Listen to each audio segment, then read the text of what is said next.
them talk shooting shots, they just want me to fade. But my game made when I'm getting buckets today. Crossover, pull up, bet you fall for the hezzy.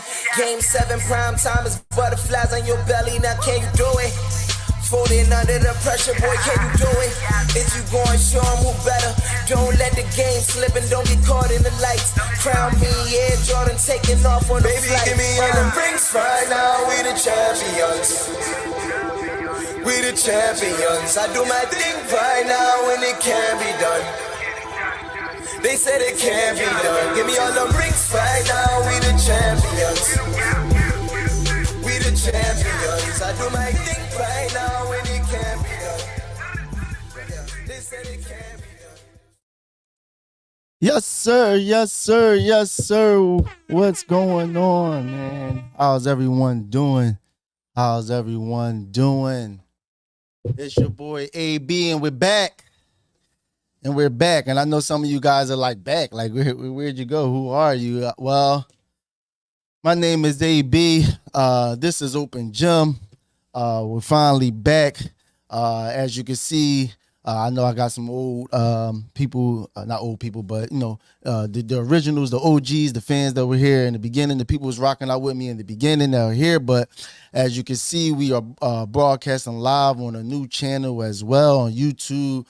Philly Sports Network, my new partner, Open Gym Network, will be here. It will be here. It will be here. I appreciate everyone here at Philly Sports Network for, you know, taking this time out, you know, letting a guy like me into their presence, into this realm and into this faction, as we call Philly Sports Network, that brings you great content, great writing, great videos, great everything each and every day, covering our Philly sports. And for all the guys who are, and all the people who are new to the show, new to me, my name is AB. I'm your host of Open Gym. Of Open Gym Show on Open Gym Network. This is a Philly, just a little synopsis of where this started from, what this is about, rather. This is definitely a Philly-based show. We definitely, like I said, my home team, my hometown, Philadelphia. I love all the teams here in Philly.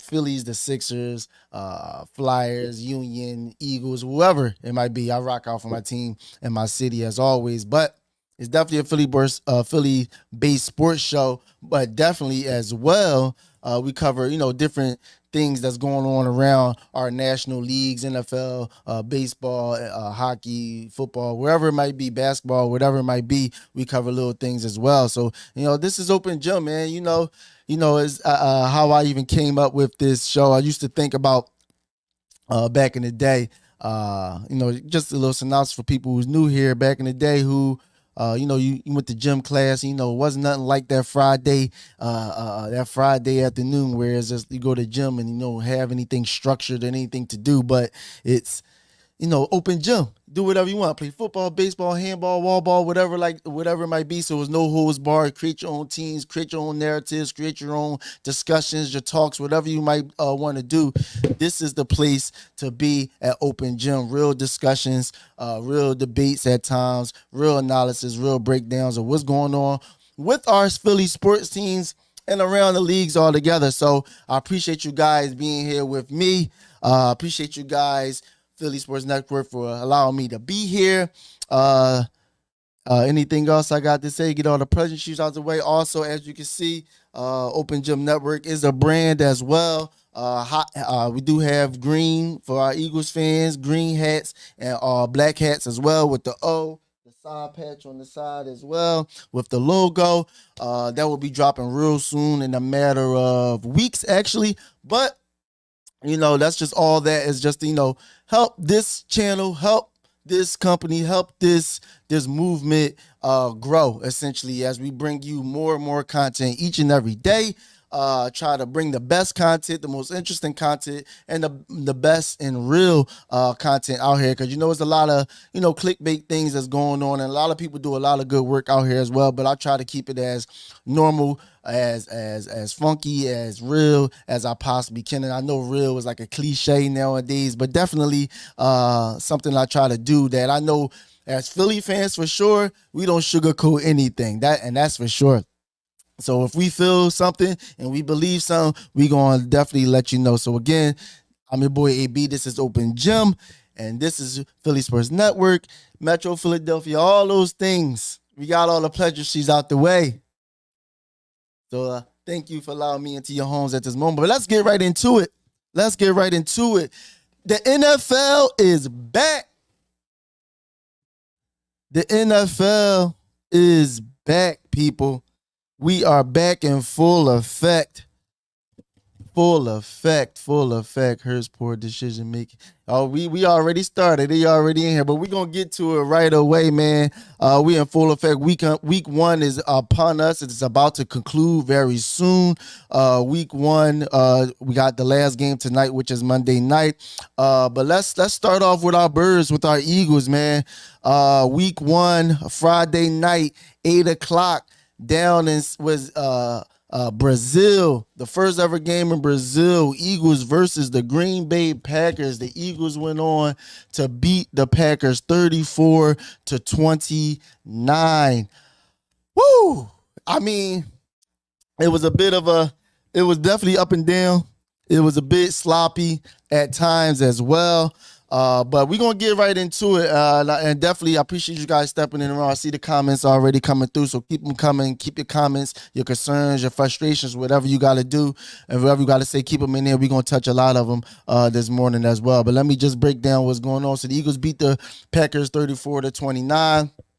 Like I said, it was definitely an up and down game as well. Definitely down to the wire in the case. Jalen Hurts, 2 for 34, 278 yards, 2 touchdowns, 2 picks. Obviously, the star of the show was Saquon Barkley as well, doing his thing.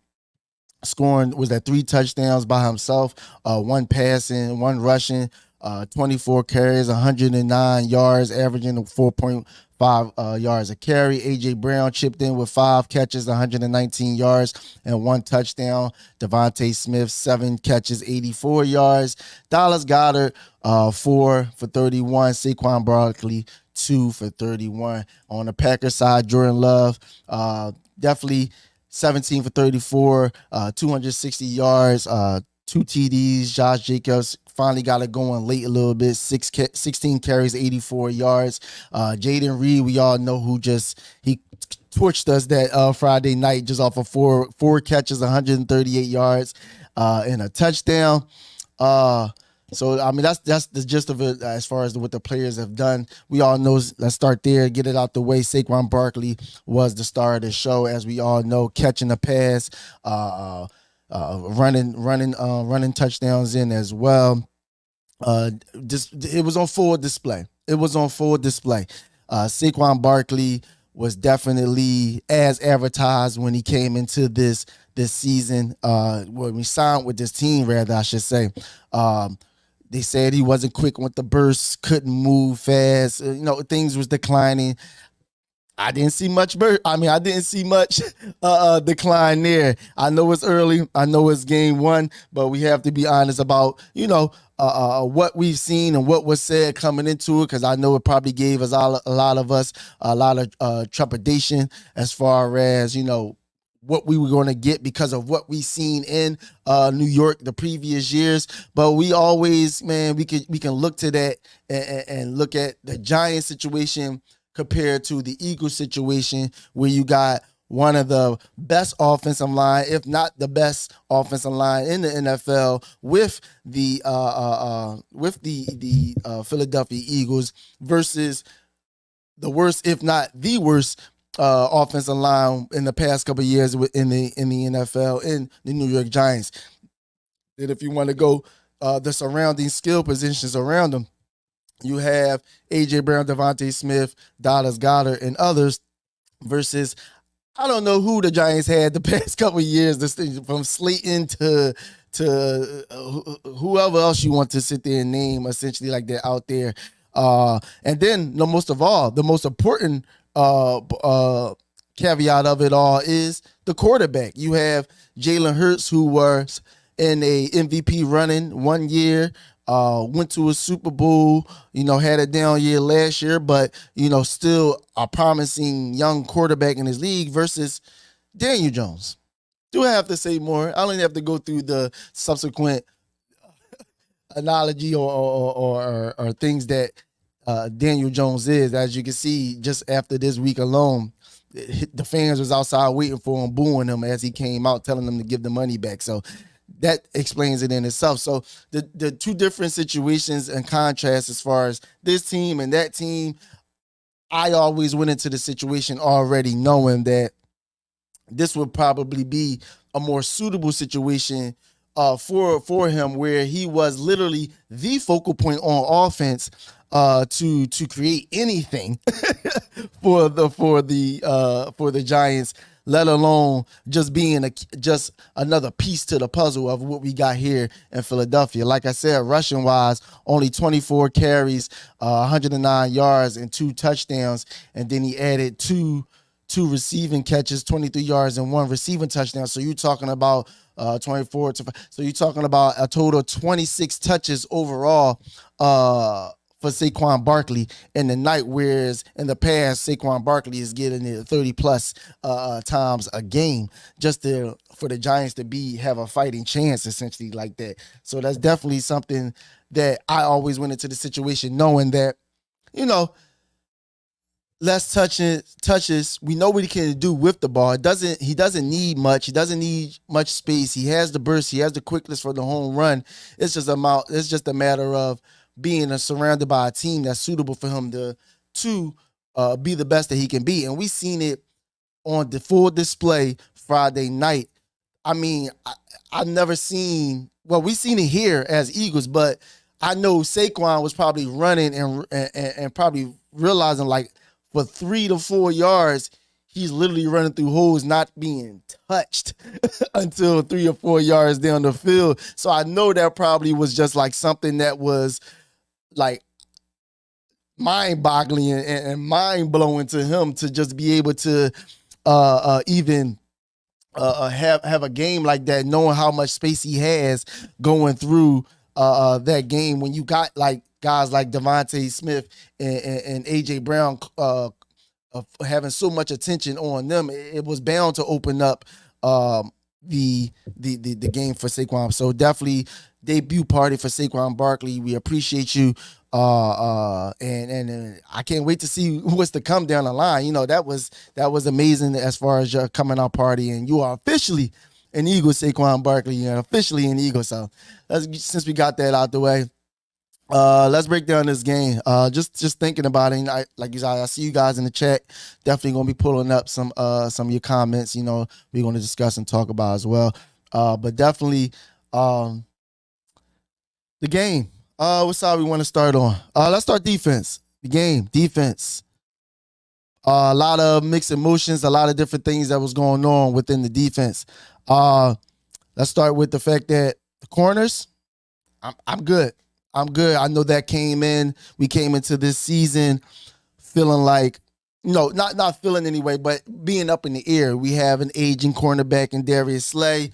Obviously the James Bradbury situation, who he's currently going on IR now. A lot of young pieces. We had a lot of young players in here to play the DB positions, but would they really suffice and really be that? I could tell you game one, obviously the injury to Isaiah Rodgers, who I was looking forward to see he was going to get the start outside at this number 2 cornerback as well. I was hyped to see him as well, but he didn't play because he got hurt. So insert the rookie, Quentin Mitchell. Great. Couldn't ask for a better situation. Game one, he didn't look the moment didn't look too big for him. He looked fluent. It was just great just to even see that we actually had a cornerback that could run. I mean, it was one pass down the line to, I believe it was Christian Watson, left side of the field, down the left side of the field, and literally running with him stride for stride. And then the one thing we ain't seen for years here in Philadelphia is actually a cornerback turning around, looking for the ball while it's in the air. Quentin Mitchell definitely was great to see him do that. Definitely was great to see him out there. Like I said, the moment didn't look too big. He obviously wasn't perfect, but as perfect as you can get for a first start first time rookie coming into this league and you just being thrust into the situation, knowing hours before the game even started that you'll be starting at the corner, because I believe he was starting at nickel at the time. Avonte Maddox led to the nickel while Quinion was on the outside. So the outsides, I feel real comfortable with that as well. The nickel, definitely going to be some work that has to be done when it comes to the nickel position as well. Avonte Maddox, definitely solid player. When he's healthy, he can be serviceable. He wasn't terrible, but there were times in the game, especially late in the second half, they was picking on him a lot. He's definitely slowed down a little slower. Definitely still a bit of a short tackler, smart out there. So I'm not mad at him having to be the starter if it comes down to that. But at the same time, if we can upgrade at it, if like let's say next week, this upcoming Monday night when we play the Atlanta Falcons, if you're saying Isaiah Rodgers is back here at the outside, it looks like most likely Quentin Mitchell probably be sliding back to the inside to the nickel. So you have that there as well. The safeties, still love CJ Gardner-Johnson back. The talking, the attitude, the grit. That's one thing about the defense that I did respect and I seen out of it was they fought. They looked tough. They didn't look passive. They tackled. Even if they missed something, they still tackle with ferocity, downhill, right at you. Like I said, CJ Gardner-Johnson still out there laying big hits. Laying big hits. Covering the field, defending well. Reed Blankenship as well. Gotta give the guy credit. I'm not the biggest fan. Not that I'm not a fan of Reed Blankenship. I like Reed Blankenship a lot. Do not let me rephrase that. I like Reed Blankenship a lot. I just feel like we definitely still can upgrade there. Just a little slow, but he definitely is very smart. Definitely can get the job done. So I'm not mad at him. But if it was an upgrade to come, I wouldn't be shocked or like upset, you know what I'm saying? But definitely like Reed Blankenship. Reed Blankenship had a nice interception. Aaron, I'm about to call him Aaron Rodgers. Oh Lord, Jordan Love pass, cut it off, intercepted. They got the ball back for us, so that definitely was good to see from him. And I'm gonna be surprised. I mean, I'm gonna be honest as well. We all know as Eagles fans, definitely for sure, everyone wasn't as high up on someone like a Nakobe Dean, and then also going into the situation of Zach Bond, him coming from New Orleans, not really being a full-time, starter, essentially like that, more of a special teams guy. All right, a special teams guy. For him, for his first game, his coming out party, those two guys paired together, which we'll get into. Devin White didn't even make the trip, let alone started the game mysteriously. But those two guys, they showed up. They played downhill. They made tough tackles. They made hard tackles. They recognized it was one play by Nakobe Dean. He recognized the screen was coming, went around and made the big hit on the defender as he caught the ball. So I definitely like that duel right now. If they continue to play like that right now going forward, that's definitely something that I can see working well. But again, it's early. It was Brazil. The field was sloppy. There's a lot of different factors, and overall just early. We know in the NFL, the beginning of the season, first 4 weeks can be up and down, and a lot of different things that are going on. But by the time you get to week 5 on, things start to settle down. Talent starts to rise and decrease. The people who are overachieving come back down to earth. The people who weren't achieving high enough start to rise. They play. So we definitely will see how that go as games go on. And then obviously the Devin White situation. We don't know what happened. We don't know what happened.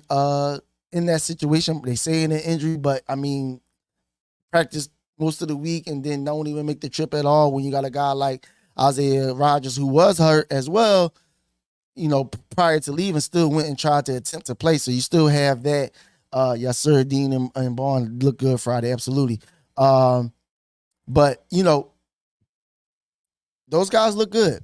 Zach Bond, I believe he led the team in tackles, if I'm not mistaken, as well. Had a sack or two as well.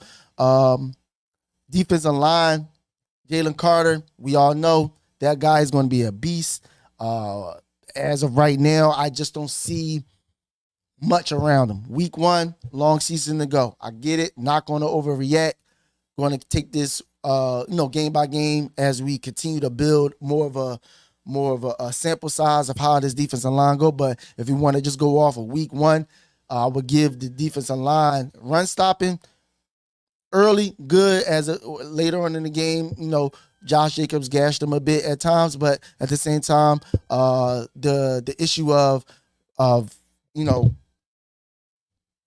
run stopping definitely was an issue going into it when you adding guys like Bryce Huff and things of that nature. But look good. But pass rush, that's the issue. Didn't see enough of it. Bryce Huff might have been focusing a little bit more on the run fits. But again, didn't see enough. Had some pressures there most of the time from Jada Carter, who was getting double, triple team all night, held all night. The refs not calling it. Got close to Jordan Love a couple times. Hitting him, deflecting the pass or altering the pass, having him run out of the pocket. So he's, like I said, Jalen Carter, I have no issue with. That's only going to grow as long as he stays in shape, stays focused. That's going to grow, and he's going to be amazing for years to come. We talking about defensive player of the year conversations the year to come. But them edges, I still believe the Eagles need something on the edges. Again, small sample size first game, but again, something to look to as the game and as the season goes along. But these are things that I seen game 1 that coming out of training camp were questions and are still questions defensively. And some things were answered as well defensively. Like I said, the corners, we was coming into the situation. It was big. It was big as far as knowing what to do. How it will look, rather, I should say, how it will look with all these new players. But they look good for the first game. And again, the Packers wide receivers aren't slouches. I'm not saying the Packers wide receivers are Devontae Adams, Justin Jefferson, but if we're just talking about, let's say, speed, all of them running 4.3s, 4.4s, essentially like that. So that's something that definitely needs to be looked at as a team, because, like I said, they did get the safeties that time. It was a bad one by C.J. Gardner-Johnson as well. Gave up a touchdown, But again, corners, good. Linebackers, week 1, good. Safeties, solid. Can be better. Defensive line needs work on the edges to get more pressure. Jalen Carter's a stud. Jordan Davis, you did well as well. Didn't flash, didn't get any sacks, didn't do anything like that. But as far as, being out there, I believe the stat is saying he was out there for 62% of the snaps, essentially. So you have that as well. Offense, let's get into it. Offensively, obviously, A.J. Brown, great. Devontae, great. Dallas, great. Saquon, great. Offensive line, absolutely amazing. Offensive line, Beckham, Lane, Cam. Obviously, some situations with Cam Jurgens and Jalen Hurts. There was one situation he snapped the ball early, lost the ball. Then also on the tush push down in the end zone, a botch the snap when it comes to that. But again, great. Overall, Mailata, Landon Dickinson, absolutely amazing. Like I said, Saquon was running 3-4 yards before he was even being touched. So that was great. But let's get into the prime subject of this stream, Jalen Hurts. And we got one here. I guess we can pull this up. So we got Hurts' poor decision making and holding on to the ball. Too long didn't help. Jurgens can't do the tush push if he. I talked about that as well. Let's get into Jalen Hurts. My synopsis, what I looked at when it came to Jalen Hurts. Jalen Hurts, if I had to sit there and rate his performance, solid performance, this is probably higher than most people would put him at. I would put him at a B-, at a B at the most when it comes to Jalen Hurts and his performance. And here's why. I know I'm going to get a lot of a lot of pushback when it comes to this. But Yeah, the field sucked just like Phoenix. Absolutely. I don't. It might have been the same. Might have been the same guy who actually did the field. Yeah, Maddox not looks recovered. Yeah, like I say, he looks a step slower. Absolutely, but Jalen Hurts, man, um, ups and downs. I know he threw picks. I know he was indecisive as at times, maybe bailed out here and there out of the pocket a little earlier. Some of the things we had trepidation about last year going into this season, I can see how people can be worried, and see that, and have some trepidation into the season. But I also wanted to sit here and say I don't understand the big or how down or how frustrated or how we are already week one deciding that this is such a bad thing for Jalen Hurts, or that he can't be better, or they're questioning how good he can be off of one game. Because when I look at it and I look at the game and how Jalen Hurts played, like I said, great throws were made. When you're talking about the pass to Saquon Barkley, where he literally, you couldn't have put the ball any closer or any better in that position, the way he threw that ball to the corner of the end zone like that. Like, there's literally no other place you could have put the ball to where your player was the only player to be able to catch that pass and still get his feet in the score. Then further down the line on the A.J. Brown catch for a touchdown, after running into the defender and then correcting his route, where Jalen Hurts placed the ball over his shoulder right in the breadbasket where he could catch it and continue to run and even be able to make that touchdown run. That was an amazing pass in itself. The pass down the stretch to essentially get even though we didn't score, but essentially get the 3 points to basically make it a two score, make it to the Packers have to actually score to win the game. Great passes, slants. It was not a crosser route. It was an in route as well to the Devontae Smith. Great passes in coverage on the money, leading him to where he could catch it in stride, and be able to safely secure a first down, essentially like that. So it's like there were plays that were made from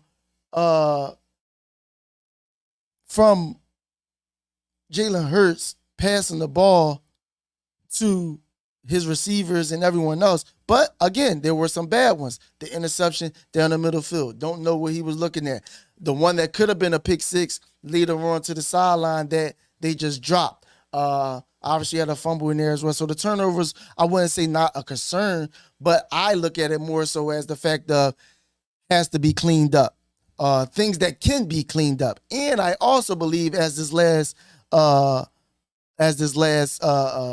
comment just stated as well, which I also do believe as well, that this is a product of no preseason as well.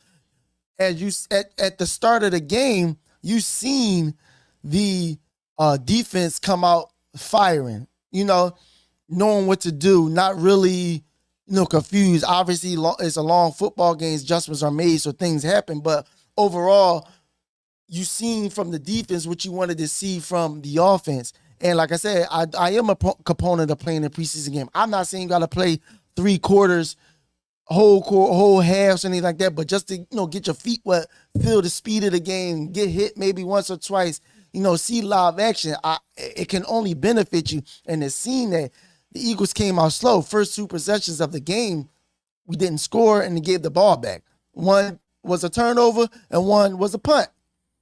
Sloppy play, alignments wasn't correct, false starts, penalties, things of that nature. These are things that you can work on within the preseason.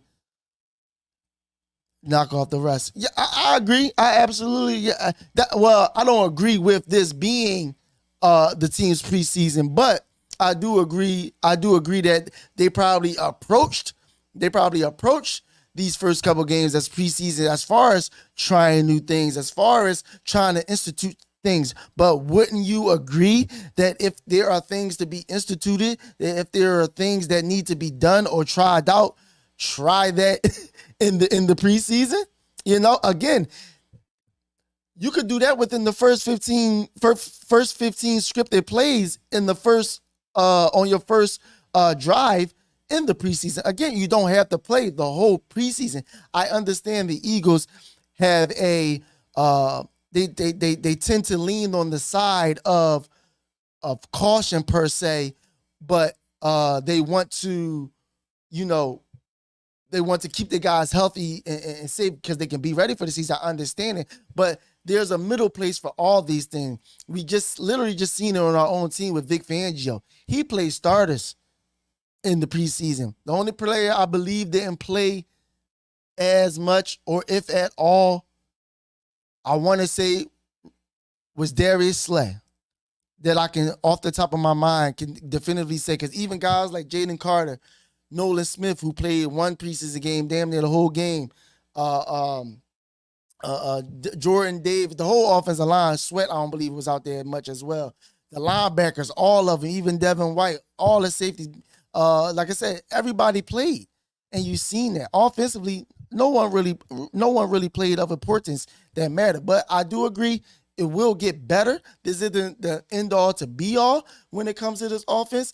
And I do see the positive in it as well. But just to get back on Jalen just for a little bit, I don't understand the big ruckus around Jalen Hurts right now, simply because of the fact that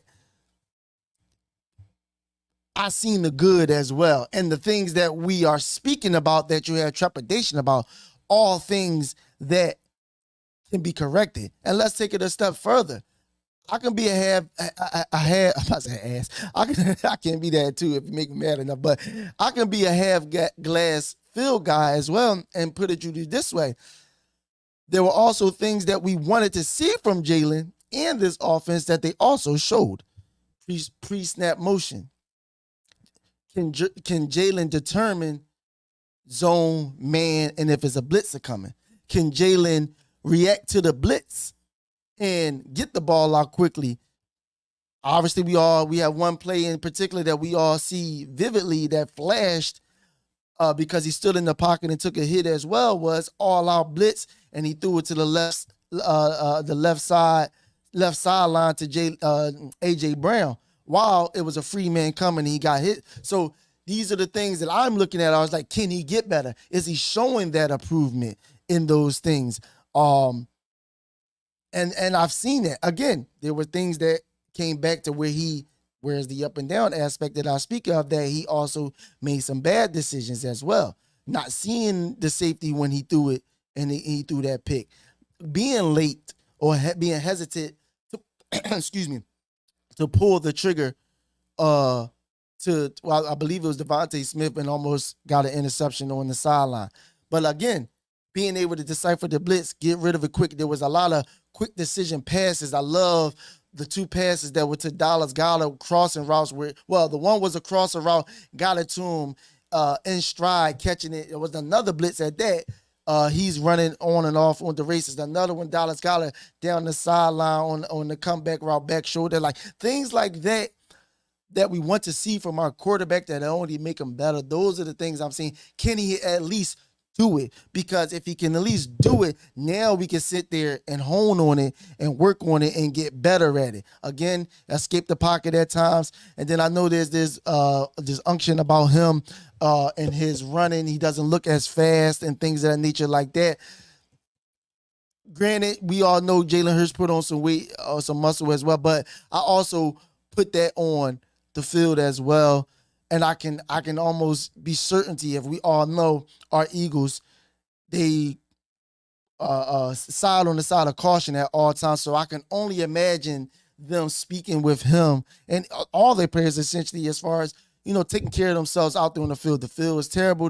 They were changing spikes during the game, all those type of things. So I'm not going to put too much credence into the fact of how they were running. Everyone was slipping and sliding and falling, things like that. But y'all tell me, what do you guys think when it comes to Jalen Hurts? how you feel about Jalen Hurts, what grades you give him on that and on Friday night, and then how you even perceive him going forward this season. Is it going to be a MVP season for him?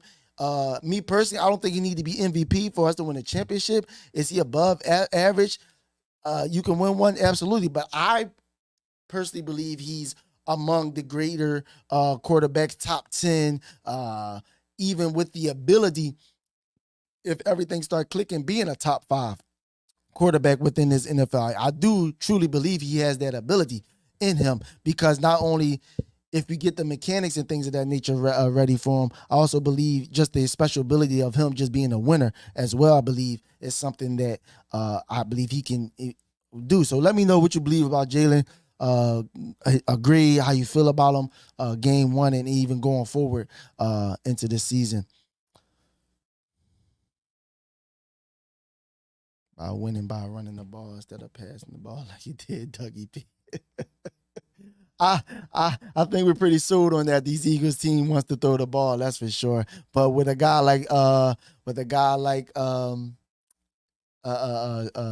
Barkley in the backfield, I know it definitely is going to make it hard not to give that man the ball as much as you can, running the ball essentially like that. I see we got a C+. He came through in the clutch as he normally does, and that's fair. That's absolutely fair. That's absolutely fair. To give him a C+, because again, you can go, like I said B-, B at the highest, because like I said, there are things that he do need to work on when it comes to that. So Jalen Hurts, I believe, like I said, I agree, C+, B-, B at the highest respect. Let me get to some of these comments. Let's try to answer some of these before we move on. Saquon was lightning fast. Absolutely, Saquon was sensational. Game 1. Saquon, I have no ill will. I have no issues with Saquon for game 1 and even moving forward, essentially like that. Saquon is definitely someone that I have no issues with. He'll continue to be who he needs to be, essentially like that.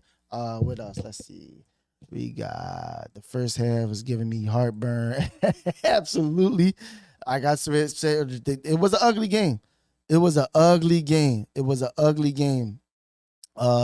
not good. The field didn't help. Them coming out semi-flat, that didn't help as well. So that's definitely something to be looking at. Let's see what else we got. We got here. Field sucked. The defense won the game. Absolutely, defense won the game. Well, held it down. You still got to score points to win in the NFL. Unless the defense is out there scoring them 34 points, I don't think they would have won that game. But again, where so many questions going into the season, I absolutely agree. The defense played a big part. The defense kept them in the game. Let's be real. If you want to talk about it, the defense kept the Eagles in the game. We're talking about after they scored 3 on their drive, you're talking about first possession, punt, I believe. No, interception. Second possession, I believe, was a punt. Either way, 2 possessions with no points. And both of them, the Green Bay ended up in the red zone and with good field position. And you talk about after all that, you're only down 6, where you potentially could have been a 14-point swing. You could have been easily down 16-0. So definitely the defense played a hell of a game. Got some gashes later on. Quentin Michaels definitely looked real good. Absolutely. Quentin Michaels definitely looked real good as a rookie. The moment didn't look too big at all for that guy. So, yeah, y'all let me know how y'all feel about the Eagles going forward in this season, because I feel good about these guys as well. Going for, I mean, I might by the end of this this stream, I might even move up my win percentage as well. I'm currently at about 11 to 12 wins right now with this season for sure. So Eagles, like I said, win 34-29. It's a great showing. A lot of work to do. A lot of growing to do as well. Believe it's AJ Brown who tweeted it out by himself. He said it like, great win.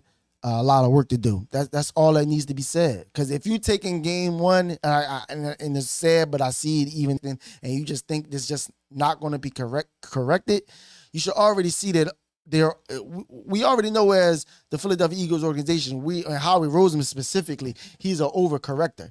He's an overcorrector. If something goes wrong, he's going to go out and do too much for it. When we didn't need a wide receiver, we done went and got 3 of them within the past couple years. When we didn't have corners, we done went and drafted one and signed many after that. We started off training camp with about 8, 9, 10 cornerbacks on the roster, essentially like that. So when we see a problem, they overcorrect. So I have no issue, or I don't believe that they're going to go into these practices not correcting the things that they said. And again, I love what I've seen in the offense. Just to get back to it, as the offense as a whole, obviously running the ball, Jalen under center, there were motion going involved. We talking about the most simplistic things of offense that every NFL team does that we just wasn't doing, that frustrated me and all fans, I believe. And even people that aren't fans of the Eagles last year that I seen even speaking about like what are the Eagles doing on offense, just lining up and doing the same 3 plays like it was Madden out here. But pre-snap motions, reading the defense, realizing if it's man or zone or blitz coming, I felt like was a very good showing in that as far as them understanding what were the issues and what plagued them last year and what they need to work on moving forward and getting better at the thing. So Jalen Hurts, C+, B- overall Eagles team, game 1 versus the Packers. I give them a solid B-, B moving forward. All you guys, you just watch out, man. Jalen Hurts, man, he's fine. He's absolutely fine.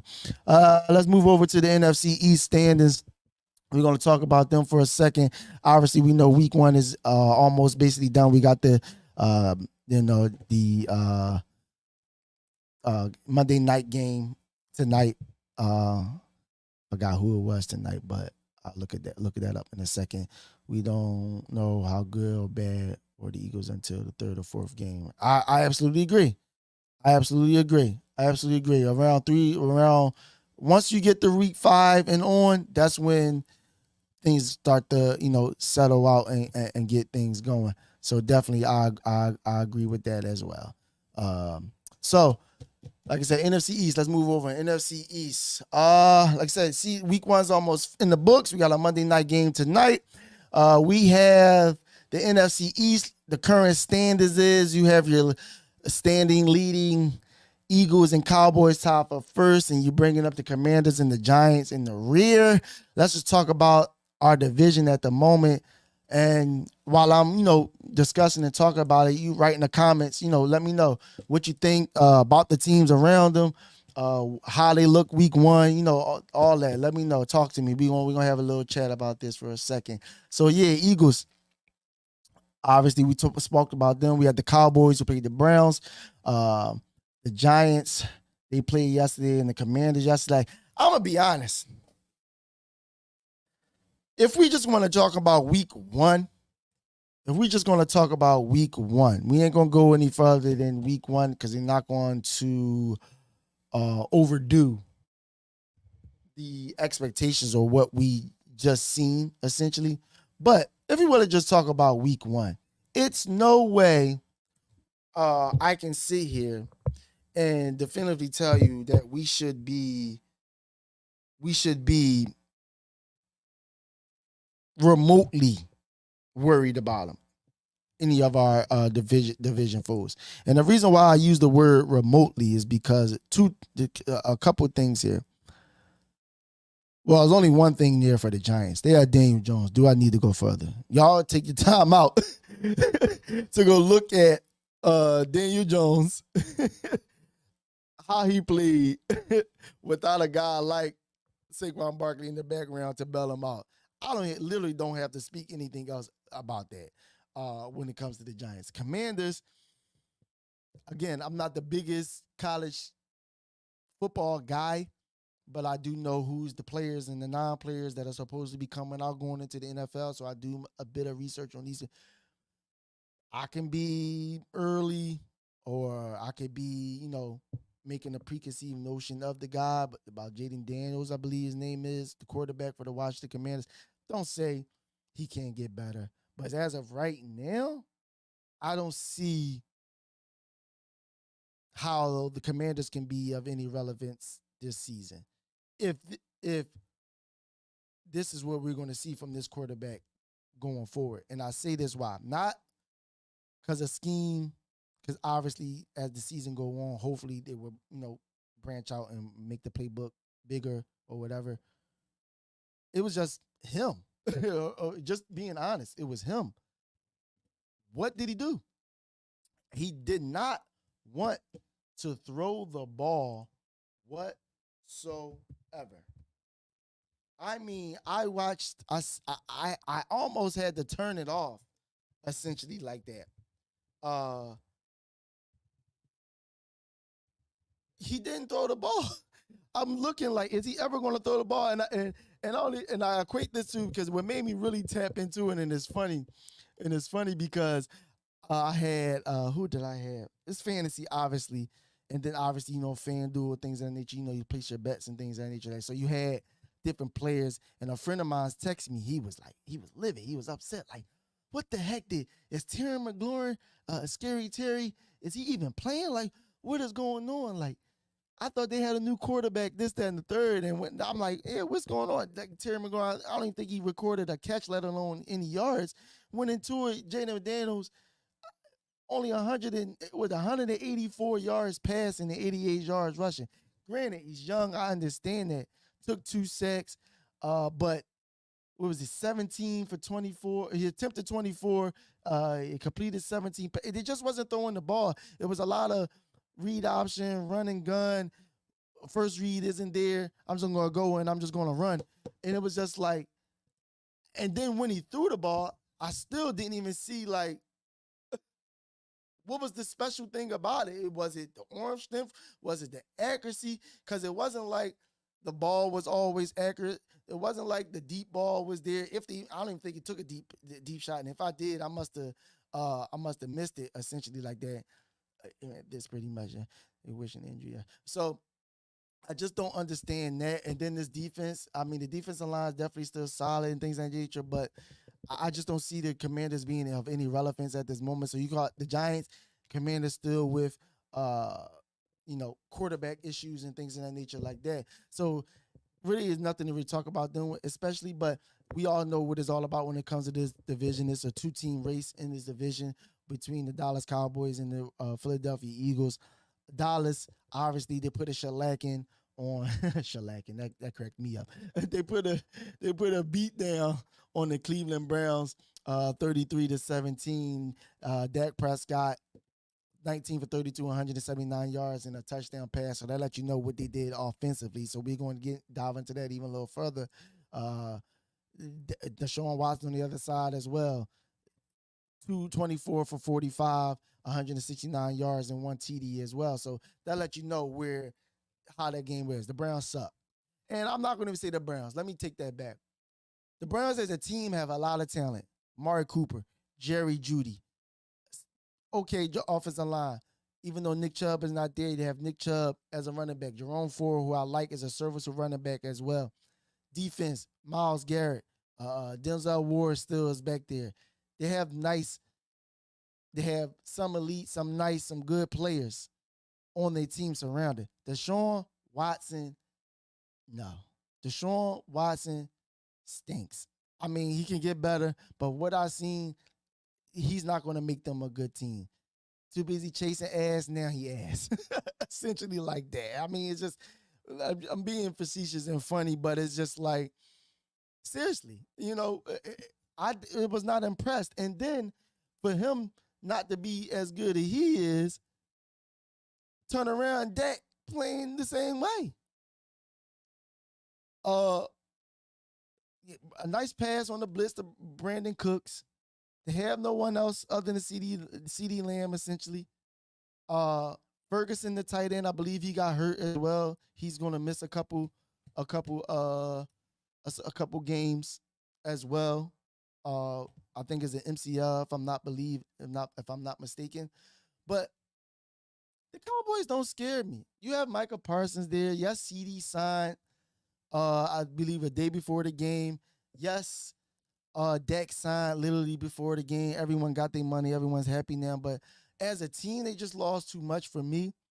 Can they be better? Is Dak one of the better quarterbacks in the NFL? Yes. Will they win some games? Will they win 9 to maybe some double-digit games? Will they feast on the lesser competition like the Browns and shellac them and do what they gotta do to just rack up wins to make the playoffs? Absolutely. That is what Dak does.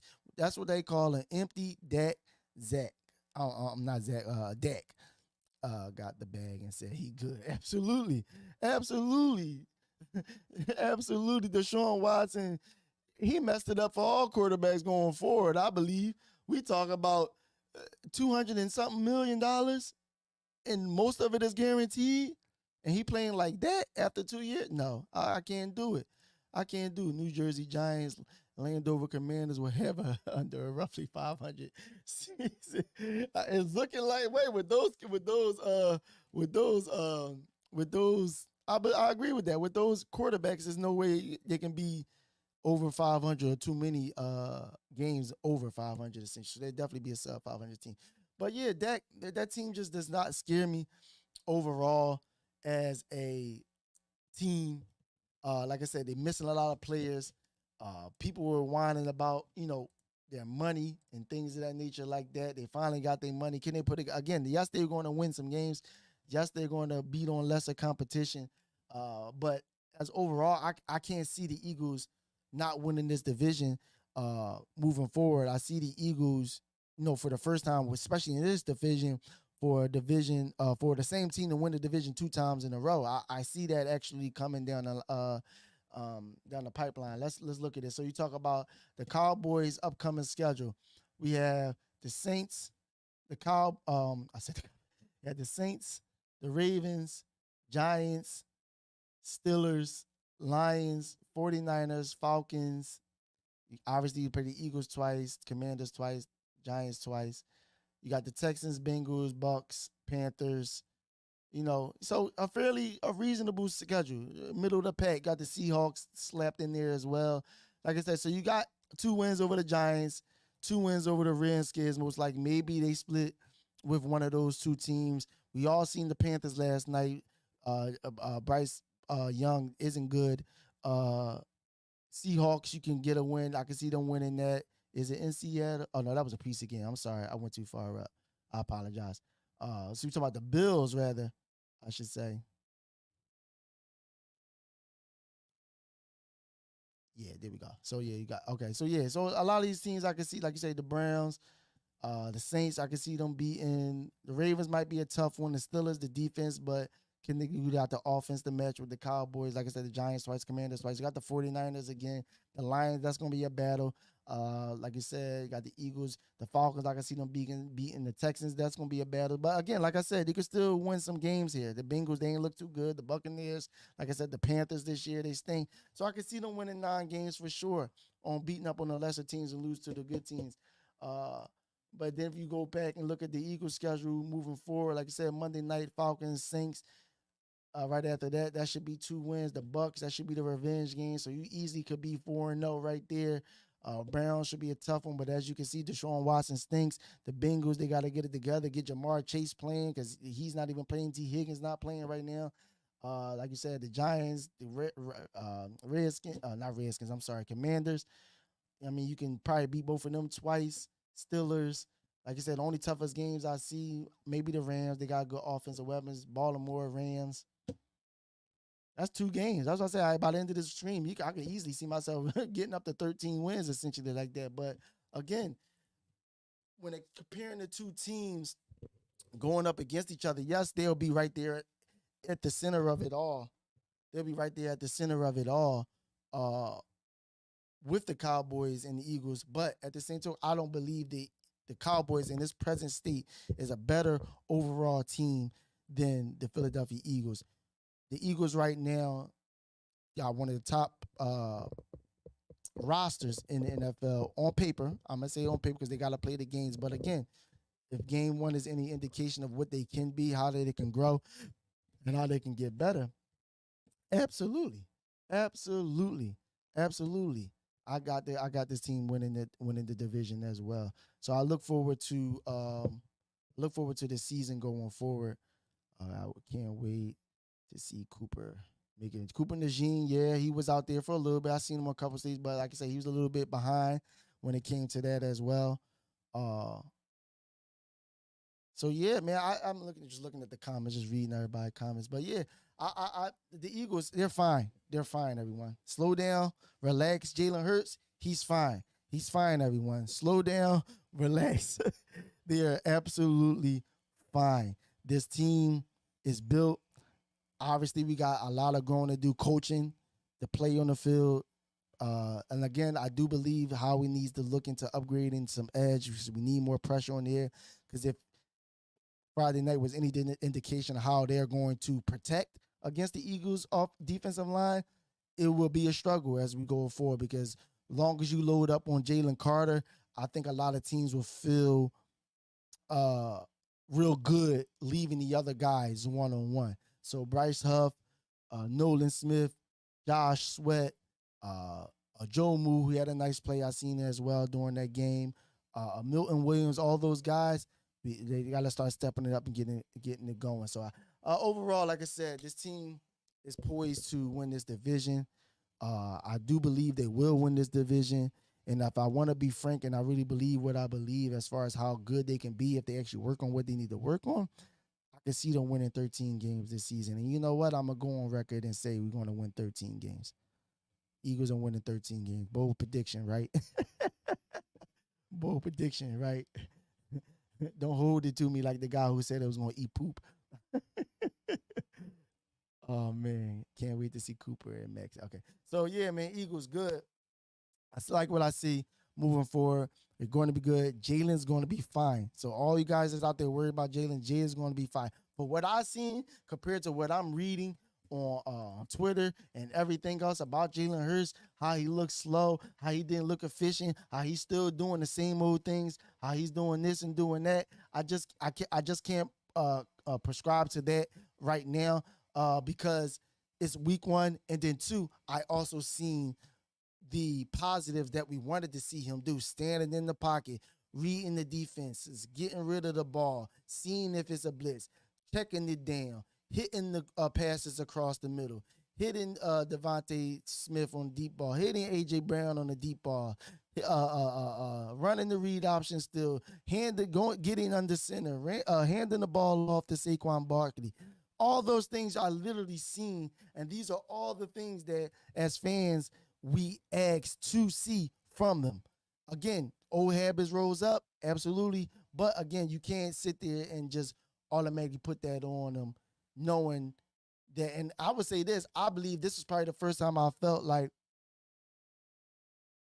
Jalen has more confidence than ever with his OC. Because then I also seen as well in the past during a game, we would have to rely on supernatural abilities from our players to be able to win games, where I've seen, especially late in that second half when we needed to move the ball, I seen some great play design that was drawn up as well. Like I spoke earlier about the Devontae Smith catch later on, great play design that happened right there. Even early on with the Saquon Barkley play. Great play design. Something in the red zone which the Eagles struggle with in the red zone for the last couple years if it wasn't a tush push or Jalen being magical and running around and running it in or passing it late, getting it for a touchdown. It was actually something schemed up, called, and it worked. So things like that, and I feel like all these things are accumulating for me. And I'm more so taking those good things and putting it into a pot and saying, all right, if we can move this, all right, if we can grow this, all right, if we can continue to learn, all right, if we can, you know what I'm saying, continuity. And again, for as I would say it was a sloppy game by the offense. It wasn't great at all. We talking about as offense as a whole. I probably give them a C as well. Outside of Saquon Barkley, who was an A plus plus plus, give the offense a C as well. But you didn't even get everyone involved. Like I said, Gala only had 4 catches. Jahan Dotson, who we all raved about, he didn't have a catch. I believe he was targeted, but I don't think he had a catch. It was funny watching the game. When they get into the huddle, everyone in the huddle, grass stains all over the place. If you go back and look, Jahan Dotson, every time he came into the game or was in the huddle, I mean, jersey was white as snow. That lets you know how much he was involved as far as actually getting the ball, because he was out there quite a bit, which I was actually surprised, and him and Covey alternating that slot or that third receiver position. But again, a lot of different things still has to happen. You still got to get a lot of players involved. You still, like I said, this is only a portion of the playbook that's probably being thrown at them and used on a daily basis. I know there's a lot of different things that they have in their arsenal that they can work on, that they can get better. So I definitely do believe in this team being better, getting better as we move forward to throughout the season. Like I said, I know I played around with the whole 13 wins, but like I said, 13 wins, I'm there and I'm solidified when it comes to that. I do believe this team is that good, barring injury, obviously. Knock on wood, barring injury, obviously. If this team can stay consistent in what they're doing and growing, but then also, staying fairly healthy, I believe this can be a very good season for sure. I do believe it. And they will win the division. The Eagles will win the division. All right. Other NFL news. Obviously we all heard week 1, Tyreek Hill, upon literally on his way to the game, to the field to get ready for the game, getting pulled over and detained by Miami-Dade County Police. Players on their way to the game seen it, filmed it, everything like that. I know you've seen the pictures online and everything. Tyreek, after he scored the touchdown, he did the, arrest me, got his hands behind his back, and Waddle was, pretended to handcuff him as well. A crazy situation. I'm not gonna lie. I've never seen, for a moving violation, I've never seen someone get detained like that for moving violation. Outside of them, obviously, having some inclination of maybe, paraphernalia in the car, weapon, anything like that. That's the only thing I can see if they stop you for moving violation and get you out the car, stuff like that. That was probably some of the strangest things, and you guys can let me know down there as well. Some of the strangest stuff I seen as well going into it. It was actually a speeding ticket because the traffic didn't look like he could speed much more than over 5. Listen, I don't know what it was. What they just said a moving violation. So maybe he ran a red light, maybe speeding, I don't know. But again, does it require handcuffs? Do it require forcibly being put down on the ground and handcuffed and essentially humiliated, especially because you didn't do anything? Like it was crazy. And like I said, he spoke. He's talking about Miami, especially down in the stadium. You're not moving too fast. Like you can't. I know he was in the Lambo, but you ain't moving too fast down there. So it's like not understanding how that or why that happened. But good one on Tyreek Hill. He feels like he was able to play the game, so it sounds like it wasn't nothing too egregious. Obviously, he made fun of the situation, made light of the situation. It's still a very situation. If you want to be real about it, and I'm going to be real about it just for a split second, not to make this too deep, but that was just nuts, though. Let's just be real. That was just nuts. Also, other NFL news. Obviously, we all know, we heard, and we seen the new video, and if you didn't see it, and I bring this up because this is, a little bit touching for me. The NFL announced that Kendrick Lamar will be performing at the Super Bowl halftime show this year. Good one for Kendrick Lamar. I'm not mad at Kendrick Lamar because I don't think anyone would turn down the opportunity to perform at the Super Bowl when you're talking about 1 point whatever billion people is watching one show and they're looking at you. So it's not on him because I would take it as well. But obviously, Jay-Z, Rock Nation, NFL, they fumbled the bag on this. The Super Bowl is in. We can just say drive a nice car. The Super Bowl is in New Orleans, Louisiana. And if you all know, one of the greatest, and some people will argue the best rapper alive, Lil Wayne, is from Louisiana, New Orleans specifically, at that, and you don't choose him to do the Super Bowl halftime performance. That's kind of nuts. That's kind of nuts to me. That's utterly nuts to me. I don't get that whatsoever. Going forward, I mean, granted, the Super Bowl is next year in LA. Okay, you could have did it there, but I get it. You know, they're going to spin it like Kendrick's hot right now. Not Like Us is going X, Y, and Z. You know, they want to promote that X, Y, whatever. Whatever. But you fumbled the bag on this NFL. There's no way you have the Super Bowl in New Orleans, Louisiana, and don't have Lil Wayne, Lil Tucci, Weezy, all the different names he had throughout his life not perform at the Super Bowl. And it's not like it's just a rapper. You know what I'm saying? I would get that. I mean, Wayne did rock albums. Wayne did songs with Blink 182. Wayne did singing songs. Wayne did R&B. Wayne rapped. Wayne did everything. He was on pop songs. Wayne catalog easily. And I'm not saying people catalogs aren't long, but we talking about catalogs that we actually heard, that were actually put out there to the masses to hear. Wayne catalog is second to none, if you want to be frank. If we talking about hip hop, rap, whatever you want to call it, Wayne catalog is there. So there's no way Wayne shouldn't have been a part of this. No way. They fumbled that. NFL, you fumbled that. You fumbled that Super Bowl halftime performance. Because I don't even think they'd even realize the jazz blues, throwback, full old school.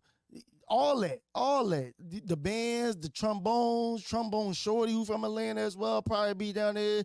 Like, it's so much that could have happened when it comes to that with this man being in his own sin. Because I don't even think they even realize the impact that would have even made on that city alone, knowing that someone of that ilk, that entity, because I do believe he doesn't presently everyday home live in New Orleans. I know he has a home back there, but I don't think he actually lives there. Him to come back, perform at the I believe it's called is it Mercedes Superdome? That's what I last knew it as. They have changed the name so many times. At the Dome, in front of the home crowd, on Super Bowl night, halftime with 1 whatever billion people watching.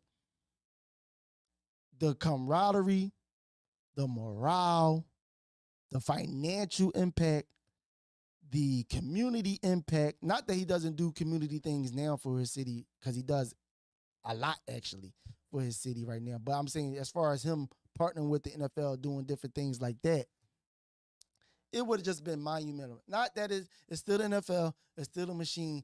All those things still going to happen. But to have Lil Wayne do it in his hometown, in his home state, would have been monumental to the people.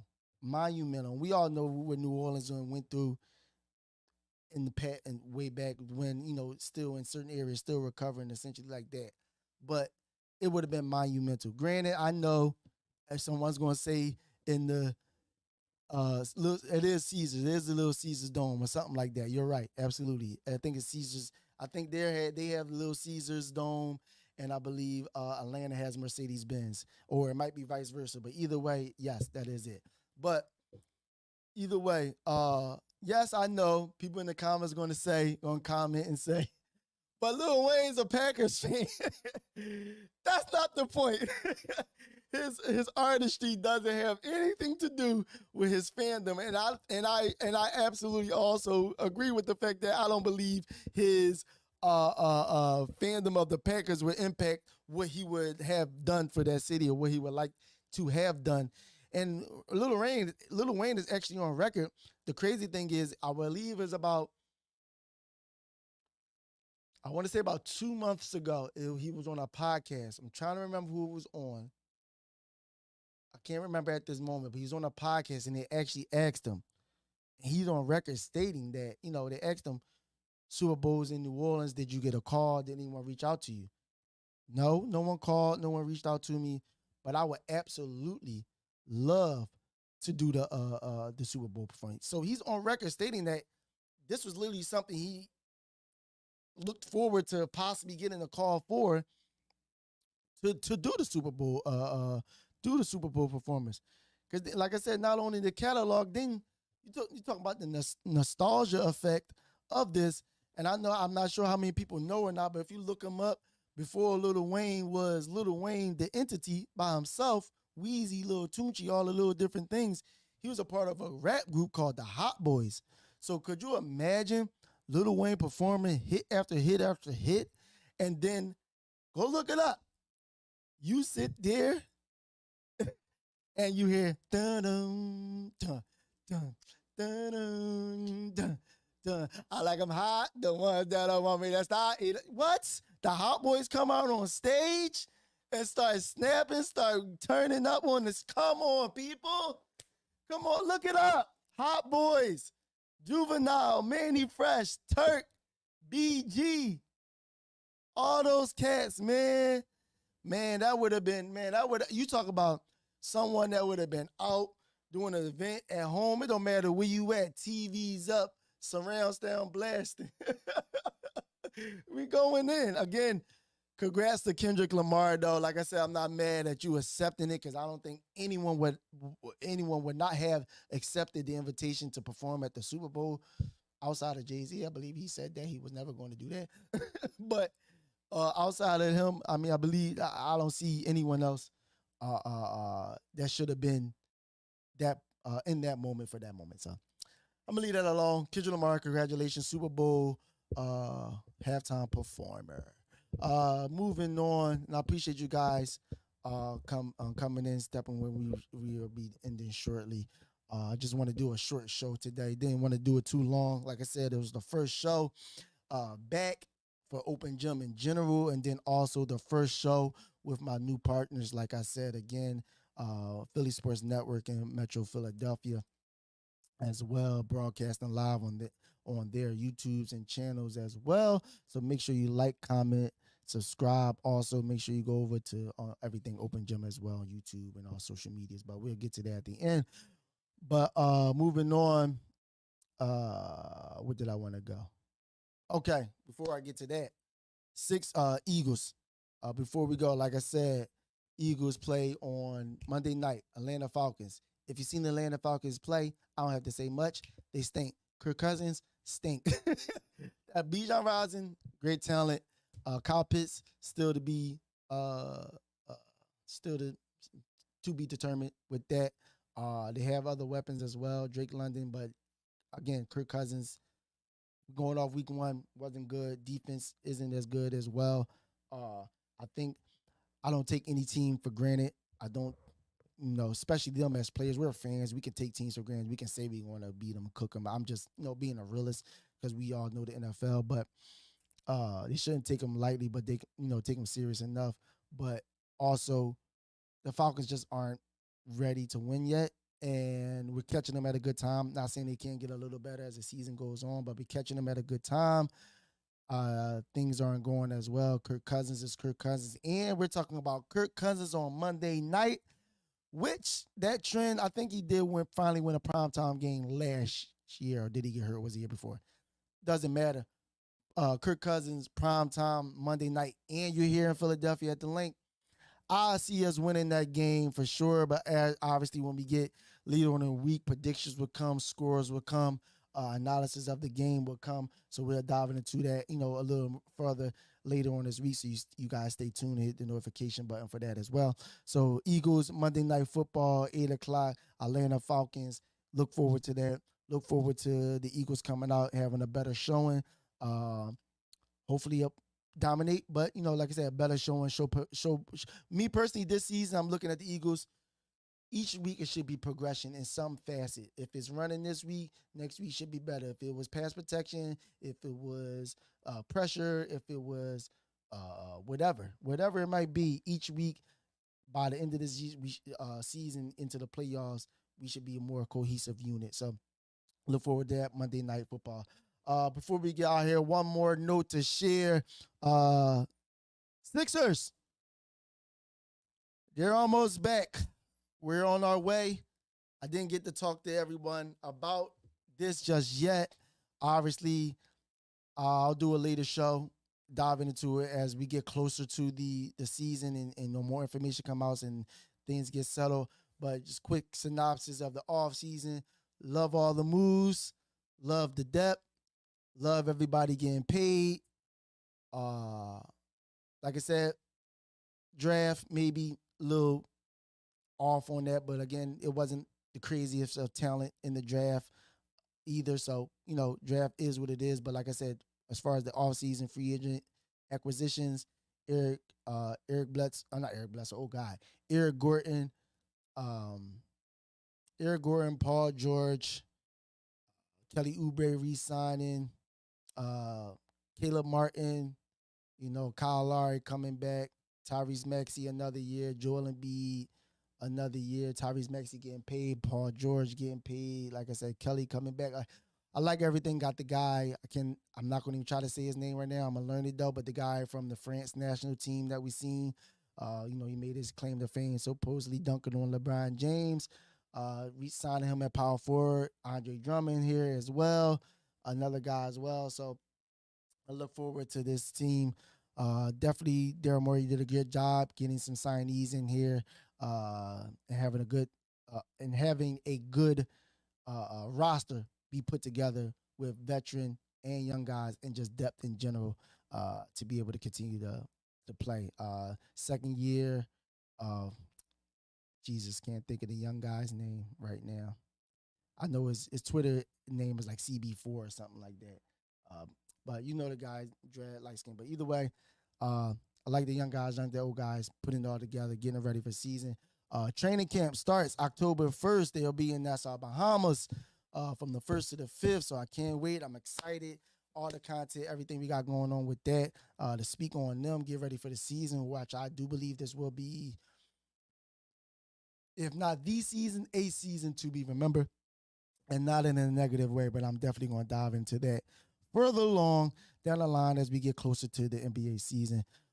So yeah, that's what I got for you guys. I do appreciate you guys tapping in with me on this first episode of Open Gym with my new partners, Philly Sports Network and Metro Philadelphia. Like I said, make sure you like, comment, share, subscribe to all the YouTubes, all the social media pages, phillysportsnetwork.com, Metro Philly, Open Gym Network. Make sure you tap in with us. Obviously, you see my name at the bottom on all social networks. It's only one AB __, only one AB on __, and on Twitter is only one __ AB. So make sure you follow me on all social networks. Stay up to date. Hit the notification button and stay tuned to everything we got going on here at Open Gym Network. And again, make sure they'll be dropping real soon the Open Gym merch. Got that O up there. Yes, sir. Got a lot of other t-shirts, sweatsuits, different things that's in the making that'll be out real soon. I would say within a couple weeks, you should be hearing something about the hats for sure. So you make sure you tap in with that. Show your support, show your love to Open Gym and Philly Sports Network. And we're going to keep it going and keep it going. Have a good time doing this thing. And I hope you guys enjoy the trip as we go through this whole season. I will have special guests throughout the season. So you make sure you stay tuned in. Trust me, it's some good guests that's going to join me We're going to obviously have the Sixer trade deadline coming up, Eagles trade deadline coming up. Like I said, special guests, breaking news, interviews, all the above, man. Stay tuned. I'm so happy. I'm so proud to be a part of and partner with Philly Sports Network because we're going to bring you guys something real special, something different, something fresh. Creating a set here, as you can see behind me. So, like I said, it's going to be not just me, not just going to be the same old typical, just one lens looking at one person. I'm going to have people here with me. We're going to discuss, we're going to debate, we're going to analyze, we're going to have amazing fun. We're going to keep it fun, keep it real, and keep it fun, y'all. So I appreciate you guys being here. I'm your boy AB, and this is the new Open Gym. Yes, sir.